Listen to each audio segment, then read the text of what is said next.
many of you have listened to the Head, Heart, and Boots podcast? I can't tell you that reaction, how much that means to us. Welcome back to the Head, Heart, and Boots podcast. I'm Chris. And I'm Brennan. Join us as we wrestle with what it takes to transform ourselves and the businesses we lead. This new camera angle makes my arms look smaller than yours. I'm noticing that, and I really appreciate it. I thought you did that on purpose. No, I didn't, and I am not happy with it. Well, my man, I think based on the last time that we had you on the show, I think that we probably will get some thrills and frills having you on yet again. So, Mark, thanks, brother, for hanging out with us today and talking about RIA of all things, actually. It's my pleasure. Thank you. So you're on the road all the time. Where did we capture you today? Today I'm in Dallas, back in Florida later today. Was supposed to be actually in Philadelphia, and you know, that's just what happens with things. Supposed to be 3 cities this week. But you know, part of it is our company slogan is on the move. And the reason it's on the move is it's a mindset. That's just kind of how we are. I personally have been on the move in restoration since 1996, because when I first got into the business, even though it was in Denver, there was Hurricane Fran that hit in Wilmington, North Carolina in October of 96. And there was an adjuster that said, "What are you doing here in Colorado? There's a storm in North Carolina." And I thought to myself, the wrong place. Yeah. So anyway, I've been on the move following the storm work, you know, for almost 30 years.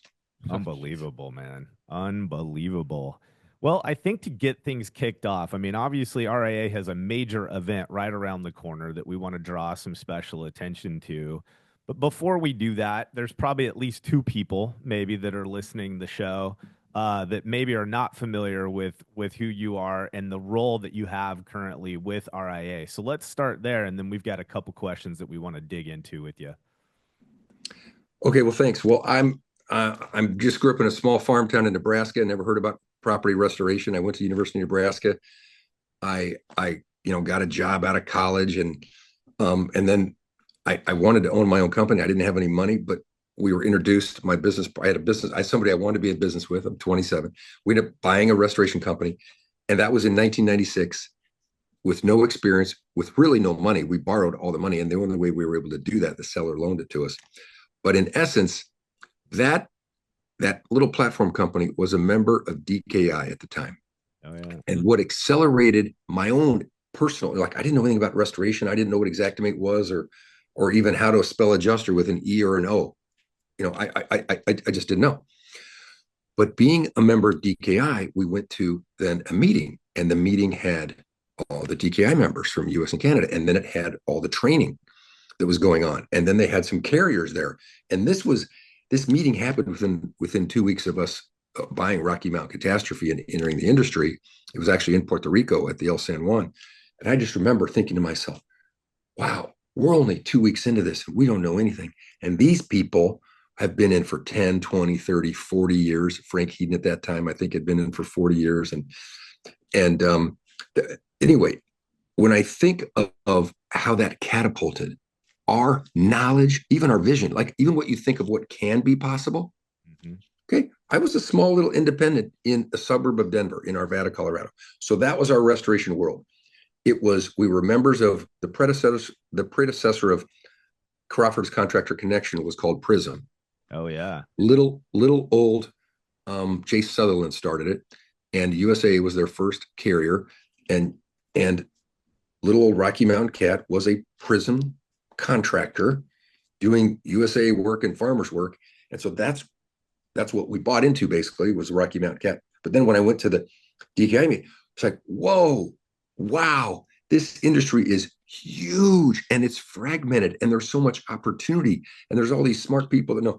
So when I think about RIA, and if I was at any level, I could be a small independent. You, for example, if you are a small independent, or if you are even part of a large multinational roll-up with private equity, or if you're a franchise at any size, the value that is there, it's not going to just reach out to you and grab you and say, here's the value. Yeah. You've got to invest your time. Okay. And you get in your car or get on a plane, come to West Palm Beach, register, first of all, and then engage, because there is so much knowledge, and people are so willing to be helpful. And the curriculum in the classes, we spend a lot of time developing who can be the best subject matter experts on the topics that matter in for restorers at any level, anywhere, honestly, around the world. It's US, it's Canada, it's Australia. It really is applicable in those markets, but in a way that is such a game changer. Part of it is for a restorer to not go, well, I'm busy. We got busy with the California fires, or we got busy with this. That's what a lot of people say, or I really can't afford to go. Yeah. I honestly believe, okay, no matter what stage you are in your development as a restorer, you can't afford not to go. Yeah. This and the momentum that RIA over the past 5 years, okay, really, I mean, Katie and Mark Springer and Christy and Jeff Moore and Ben Looper, the investment, if you will, of all those individuals and many more, and their volunteering, of their time and of their resources to make the industry better. Because you might think, okay, let's say you have never been to RIA and you're thinking about coming. You're like, well, why would they want to teach me? They're all in the business. Why would they want to teach me if I'm competing with them back in my market? Right. Yeah. Nobody thinks that way. Yeah. I can tell you right now, no one.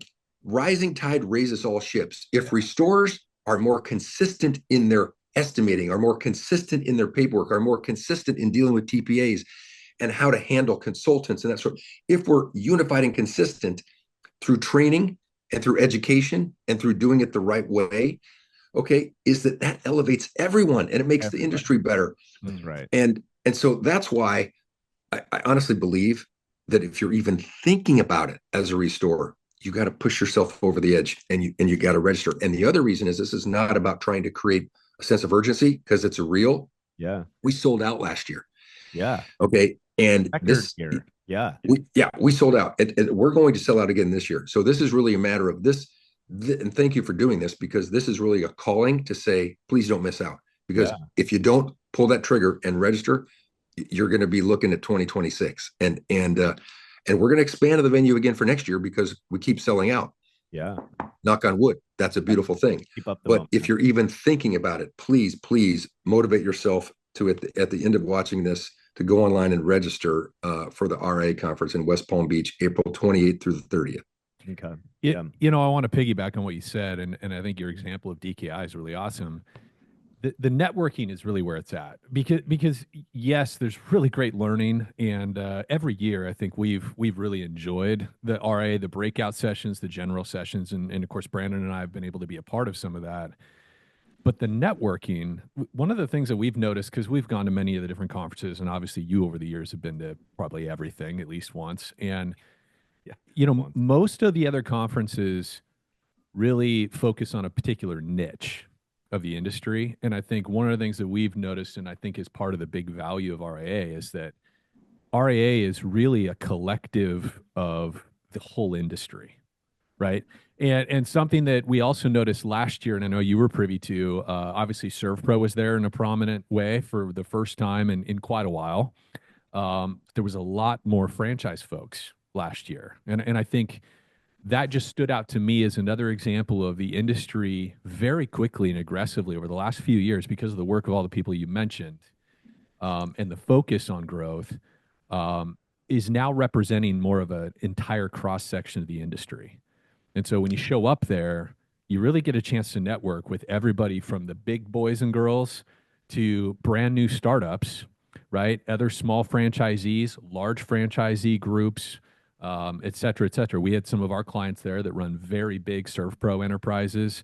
And we also had clients there that are still working on their first $2 million. And so I agree with you. I think exactly the opportunity to swap stories and ask questions of people who are 4, 5, 6 steps ahead of you is in my view, one of the biggest opportunities.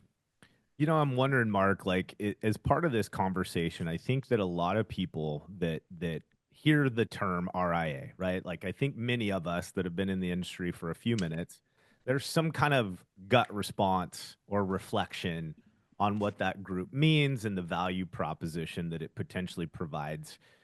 for folks. And I know that sometimes it's easy to consider that everyone that's engaged with RIA, or only those that can get value from RIA, are the big teams, right? The bigger restorers. If you could, a lot of the names you mentioned, for instance, the leadership team currently, these are all entities that have fairly large companies that they've built over the years. I think we often forget that they didn't start huge, right? But they're part of the larger enterprise or platform entities, right? And so we make this assumption. It's only for the big guys. It's only for X, Y, and Z.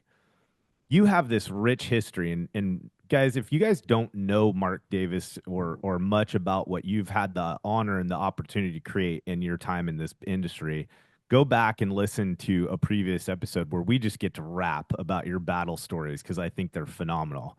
But here's what I want to highlight and get you tracking on is you've literally been through all the paces. You've had the small independent. You've been part of this larger franchise mechanism.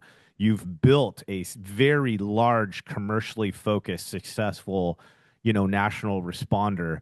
You've literally worn the hats. You've literally seen the industry mature, and you've been in a place where you've participated at every level.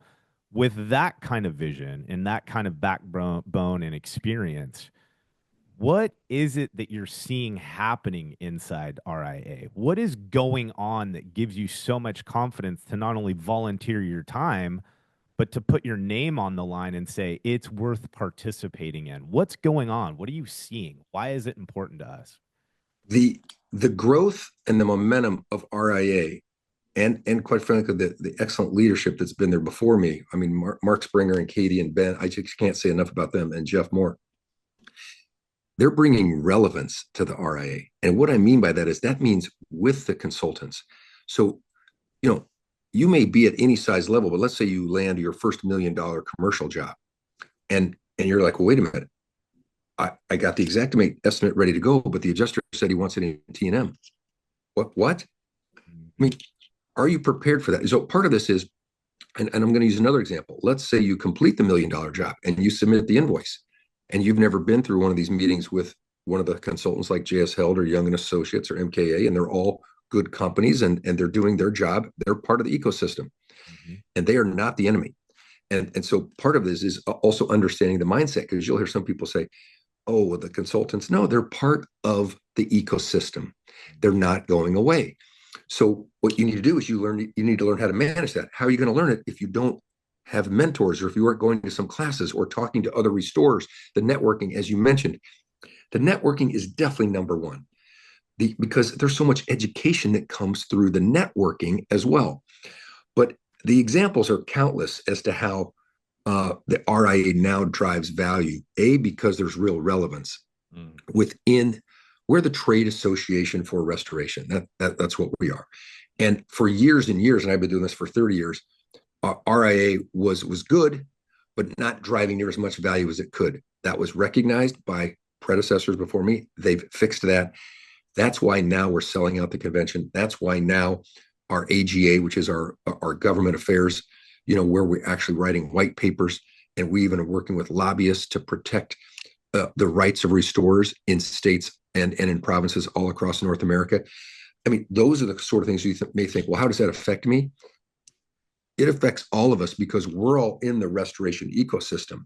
Yeah. But when you think of, like you'd mentioned, and we mentioned earlier, regardless of where you are in the restoration sphere of companies, whether you're there's large independents, small independents, and even let's say you're a large independent, so that means you've been successful.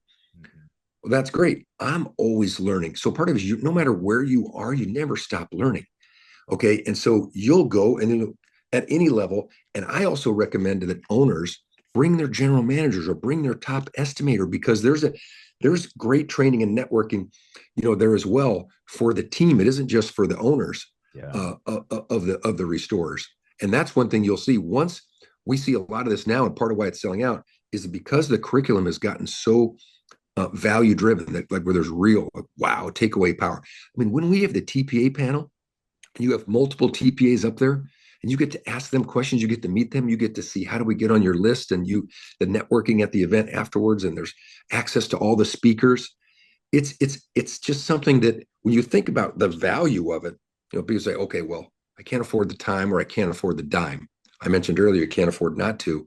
Yeah. The membership alone pays for itself. If you look at the benefits that we have with the various vendors and other things of RA membership, if you even just follow any of them, the membership itself is paid for.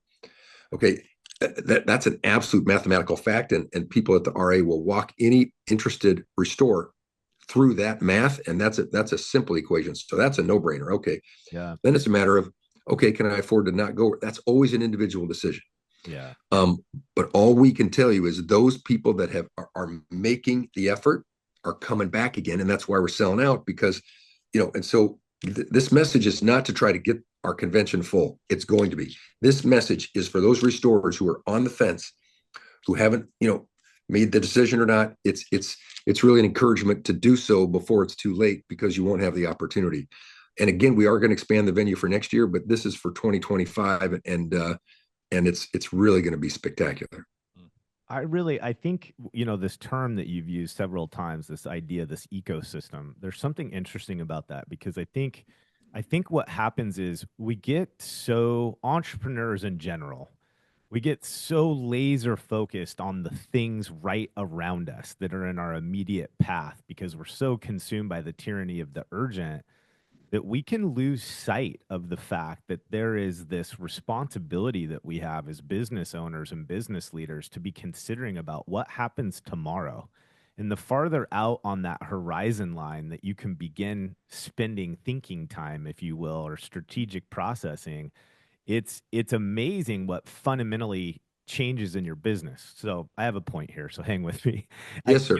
We watch these teams that have become so large and so influential in our ecosystem, in the industry. And I think what we forget is that part of that happens because people began to look farther out on the horizon and started anticipating the things that were coming down the pipe. And that's what allowed them to grow, to scale, to reach these heights of success that many of us are still on the path towards. And so I think part of what I'm hearing you say too is that we have a way to have future influence on the ecosystem that we are all living and building our businesses in. And I think, and this is not totally aspirational, but I really do believe that RIA is in the strongest position to help begin unifying those voices so that we can have that future impact on the ecosystem that our companies are living in. And I think in some ways you've witnessed it and participated in it. Now you're playing a role in helping lead it. But do you have is there any knee-jerk response to that perspective and what we're doing to influence it? Yeah, because it doesn't happen overnight. See, Yeah. that's what we call, baby steps. When you're moving the needle just a little bit, and that's what RIA has been doing for the last 6 years. It has been moving the needle gradually here. And again, back to where everyone benefits is there isn't one benefit of going to RIA. There are multiple. And one of the most exciting that really gets me exciting is the carrier task force that we developed last year. And Mark Springer has just agreed to take it on. If you think about this is carrier task force, that means our trade association for restoration industry, okay, RIA, now has an incredible leader in the industry who's going to be representing our trade association. So every restorer, okay, in a carrier task force where we're talking to the carriers, meeting with them. Do you know how hard that is to do to actually meet with carriers now? It was hard before COVID, but once COVID happened, it became even harder. Yeah. I mean, one of the largest insurance companies, I'm not supposed to name them, but they don't even have the headquarters anymore there, because it's like, well, everyone's working from home. Yeah. Okay. And so how do you go see somebody at home? It's a little harder to do. Yeah. And so if you think about a carrier task force, that isn't just program work, residential. That's light industrial, that's commercial, that's large loss. It's all of the above. And so, when you think, well, what does that mean? There's no such thing as being too small. I started super small. I own the Pure Clean franchise system. We bring in about 60 new franchise owners a year that start revenue at zero. Yeah. And literally we at PureClean, we pay for 70 of our new franchise owners a year. We pay for their first year of membership in RIA. We cover it for them because we believe so much in the value that we want them to come to convention and experience it. Okay. And then they have the option, to renew. And we have a very high percentage of those renewing for the second year and the third year and that sort of thing. And so we're going to continue to do that because and again, why are we doing that? Because the startup, the smaller one that's looking at time and money as far as budgeting, how do you do it? And that's when I say to them, I'm going to make it easier for you. We're paying it for you, right? Because you just need to come, and the thank yous and the feedback and the impact that it's having on their businesses right away, out of the gates, early on. It's also never too late. Let's say you've been in business for 20 years. I've been doing this for 29 years. And even though I was early involved in RIA back in the early 2000s, I had taken some time off, busy growing the businesses, didn't just quite see the value. Well, that has changed dramatically. And it doesn't matter at what level you are, you're always learning. And I am getting incredible takeaways for our companies from the value of the networking, okay, among restorers, among carriers, among consultants, among TPAs. It's so impossible to even quantify how incredible the return can be, because everyone's going to see it differently. Somebody might go and get that little nugget or get this little nugget, or you might go with an expectation of one thing and you come away with two other ones. I can't predict what it's going to be, except the RIA convention is full of nuggets of goodness that are going to literally, that will fit different stores at different levels. Yeah, I agree. I think we've seen it too firsthand in our participation. I think another thing that gets me kind of fired up about this is I'm thinking about in my personal experience, professionally and personally, where I've had an opinion about a group that I have some role or function in, or maybe a lack thereof. I never lack the opinion. I'm always able to have a thought of what I feel and think about how successful or what level of influence that organization is having.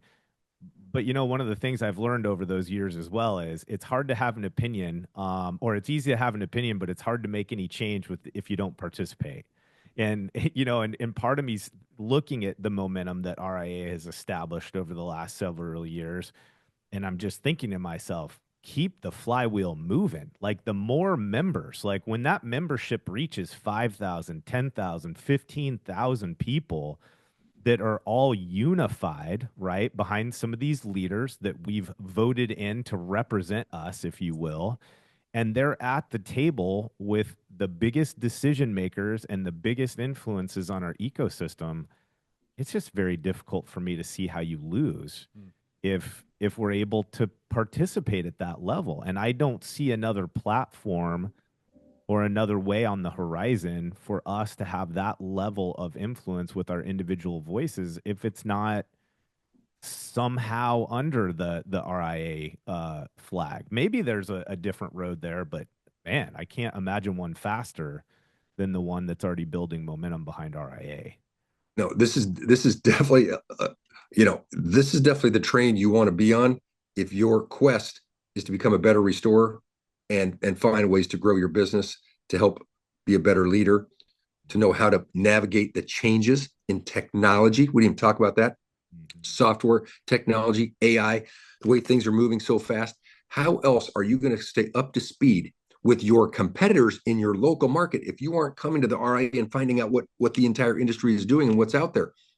So I don't want to create any fear for anyone, but the speed of changes is now at a tempo that no one has ever seen before, and it's going to keep increasing, which means we all have to stay on top of our game. Okay. Otherwise, our local competitors are going to pass us up. It's really more about, at least staying even. And so, gosh, from the standpoint of, and I don't know the impacts of AI, I'm going to be one of those active participants at the convention, sitting there on the front of my seat, being a sponge, taking in what the experts that we're bringing in to the convention are going to be, educating us with. Yeah. Mark, do you mind if we pivot a little bit here? I think anybody who wasn't sold on RIA is probably very, very sold at this point. Whatever you'd like. But I think here we have such a cool opportunity with you to just drop some nuggets here for the restorers that are listening to this podcast as well, stuff that they can take into this next week. I'm curious.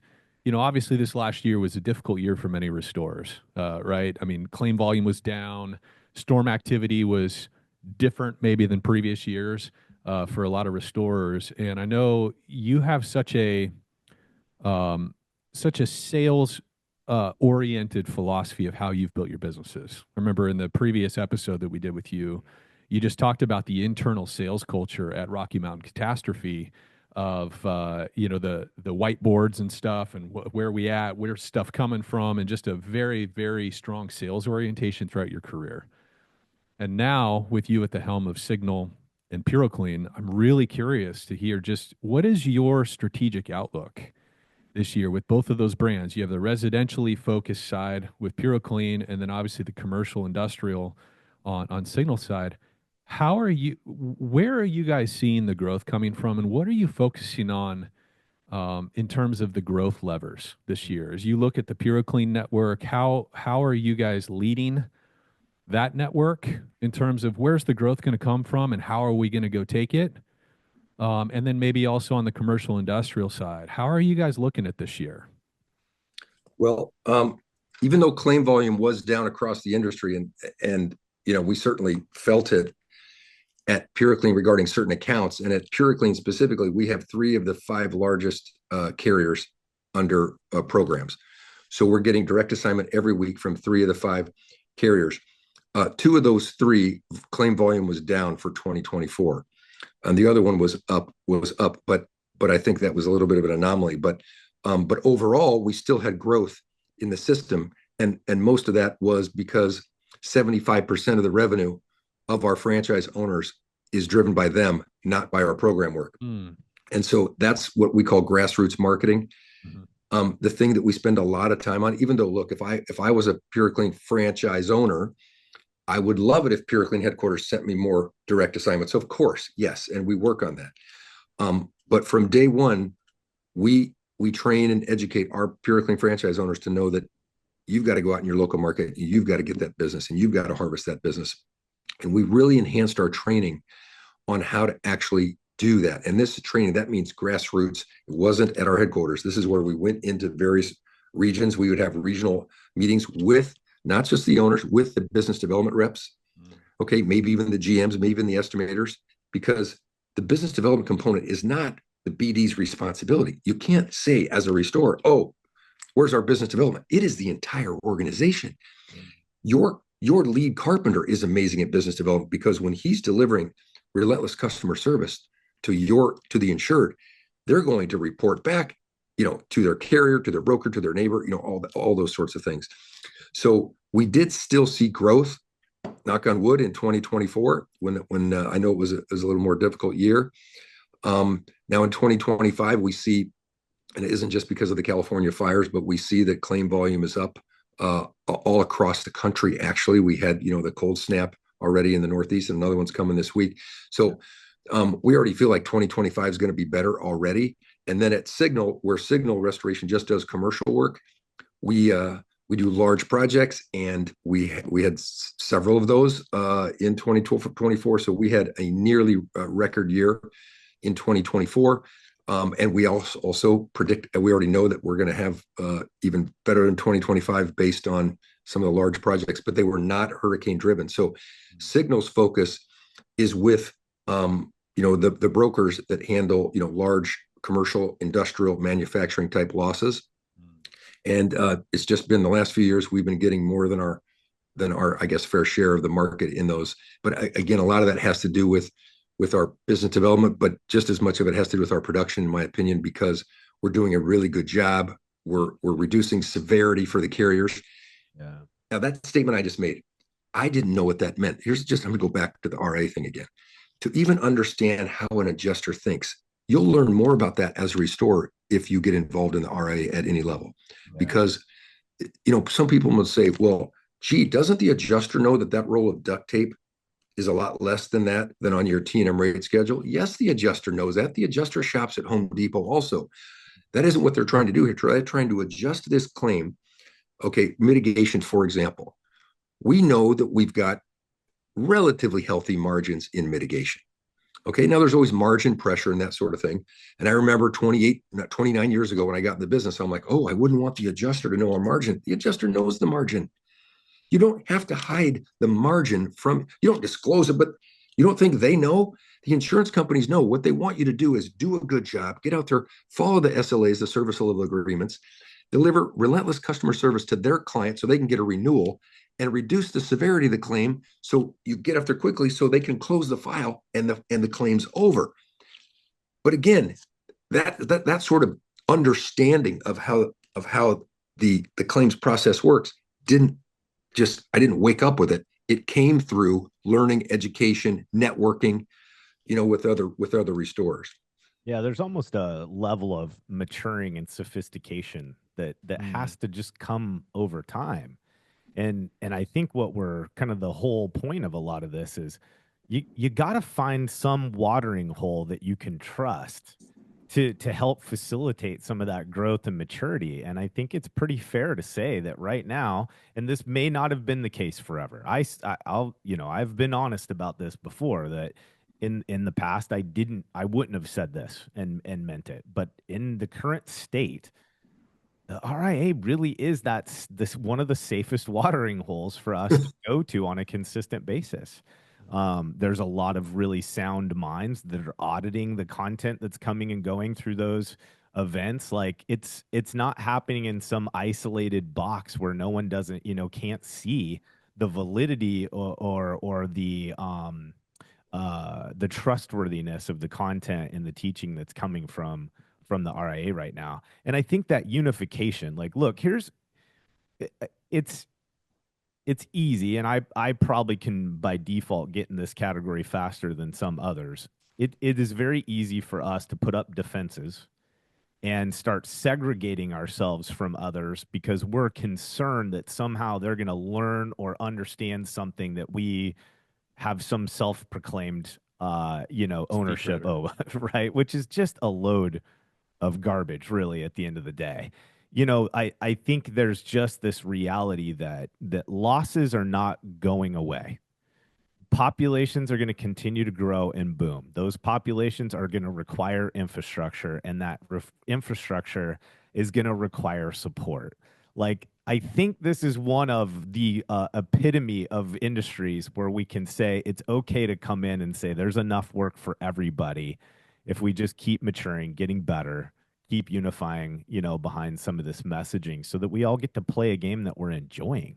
I mean, that's the other thing. It's like I've watched several industries, Mark, of all people, I know you've seen these, where there was just this rapid race to the bottom because everything they talked about was just competitive pricing. And it's like, once you start having groups unifying around scope, intention, quality, all of our prices get to maintain. Like, instead of us all racing to the bottom of the barrel, we get to protect that money because we're an educated team. We're an educated industry and service provider. I mean, you've had to have seen and experienced that firsthand with all your endeavors. Oh, education's number one. Yep. The one thing, and this is important to manage people's expectations, we definitely never talk about price because we wouldn't want it to ever be viewed as like it was some sort of a pricing co-op or something like that. But it's all about understanding, estimating, and even how the insurance companies are thinking. And that's when I think about AI and the threat to AI.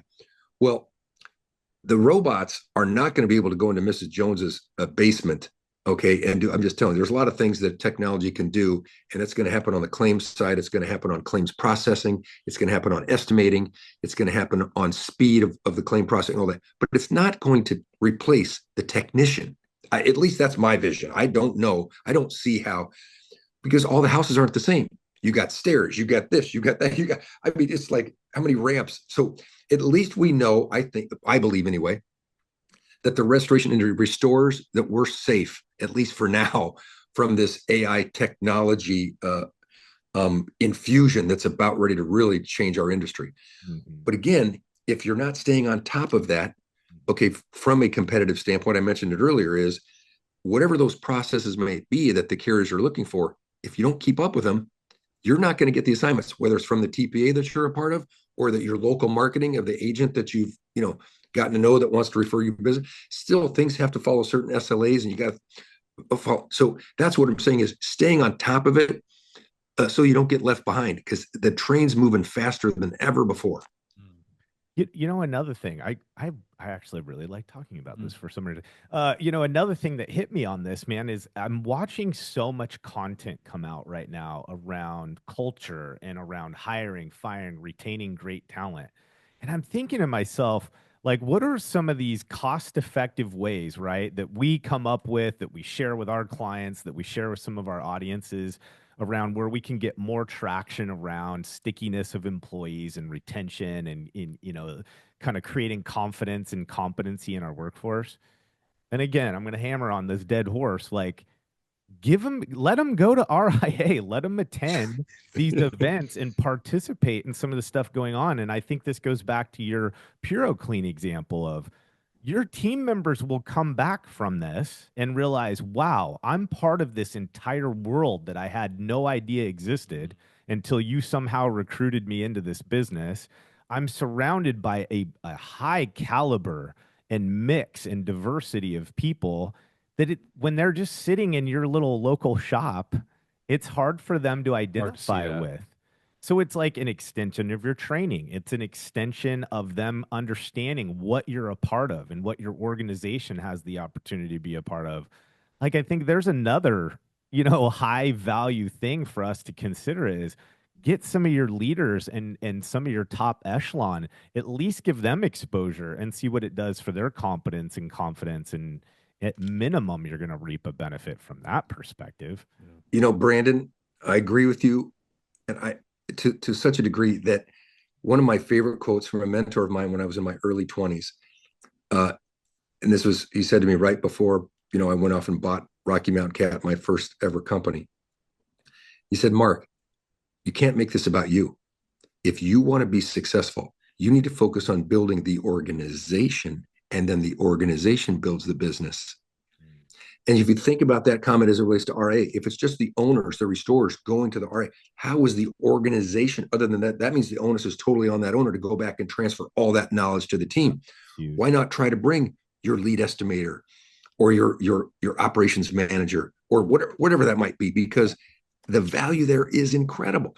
And again, the take home, you want to be able to harvest all these nuggets that we talked about, and then bring them back to your local market, into your organization, and help drive that value within your organization. And again, RIA is continuing with regional meetings.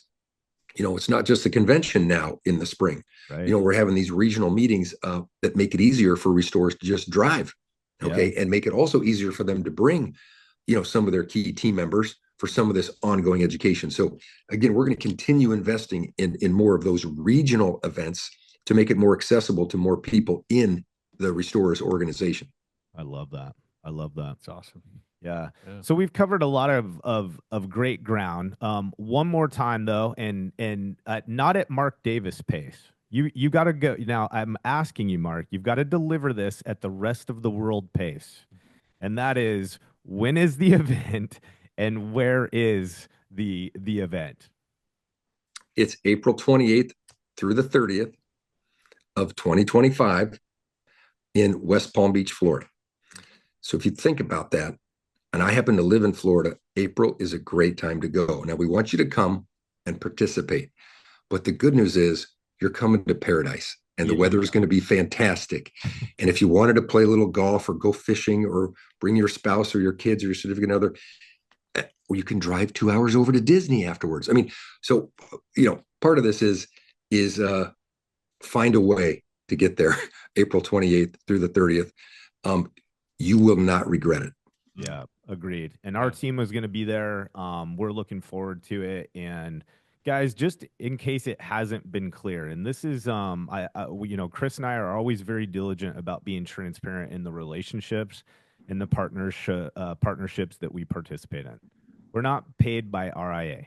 There is absolute zero formal affiliation from contract, negotiation, money, any of that. We are part of the restoration ecosystem.